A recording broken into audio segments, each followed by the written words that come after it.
We're marking a bunch of fish out here in 20 feet of water. You can kind of see them here on the graph. I'm gonna let the school of fish go past me. Once I stop seeing them a little bit, then I'm gonna drop the buoy. That way my buoy's not in the way of where I'm trying to fish. As you can see them, when they're bass, they're usually orientated horizontally on the bottom. When they stack up tall, that's usually not bass. For whatever reason, that's not how bass like to group up, unless they're suspended high and really not active. But these ones that are down here to the bottom, when they're bass, they're kind of basically just lined all down here along the bottom. So that's about the end of the school that I can see on here. I'm gonna pitch my buoy out.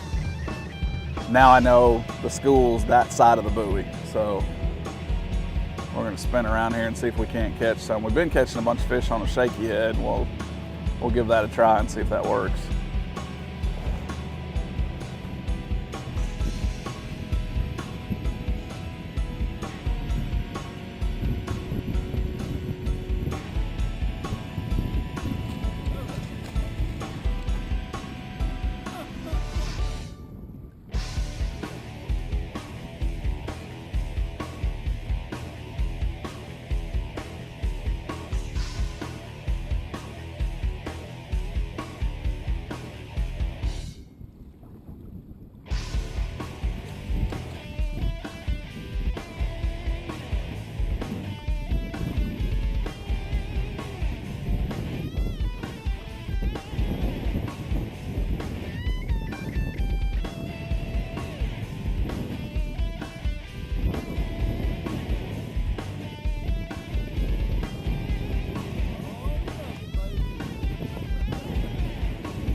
So I'm going to show you, a lot of people ask me, well, can you show me what the bass look like on the screen? I'm going to show you here. The biggest thing with electronics is understanding your perspective. If you look up here, this is where the boat is on a side screen. This is side scan, Lowrance structure scan. This is actually the HD structure scan that comes with the Gen 2s. So the boat's going to be positioned here. Everything else as it scrolls away. So this is something we passed over, probably 80 feet ago. This is what we're passing over right now. Now with down scan, it moves right to left. So this is the stuff we passed, about 80 feet ago. This is the stuff we are passing right now as along these numbers here.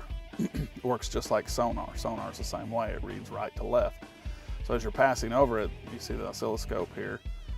It draws what it's seeing as you're passing over it, and then it just kind of scrolls off the screen as you pass new stuff. This older stuff just keeps scrolling left.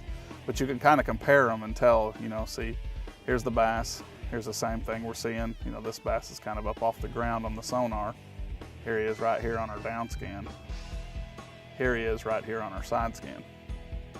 See, 3 different views, exact same thing right here. That's why I like splitting the screen like this, because it really helps you understand your sonar. So, but when I find the bass on the Tennessee River, I fish Kentucky Lake a lot. When I find the bass on the Tennessee River, when I know they're bass, they're orientated really close together, horizontally along the bottom.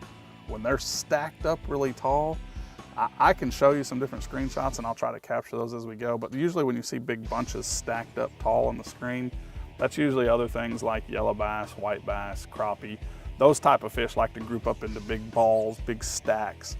When I see the bass and they're on the bottom where I can catch them, I see them, they're marked horizontally down here. Now I do catch some suspended bass occasionally, but even then, what I'll see on my sonar when those suspended fish are feeding, you'll see these streaks.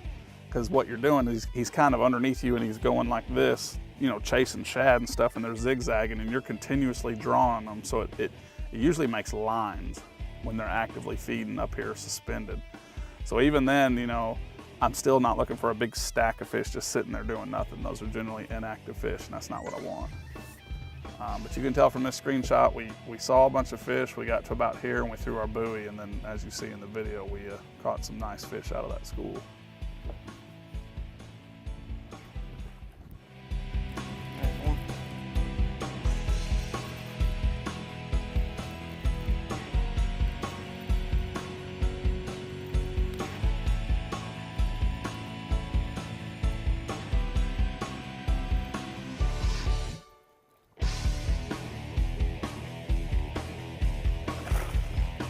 Look how much he ate that. Oh, I thought he was gonna.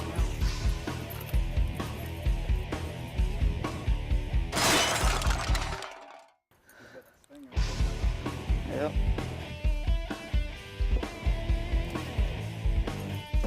Come on now.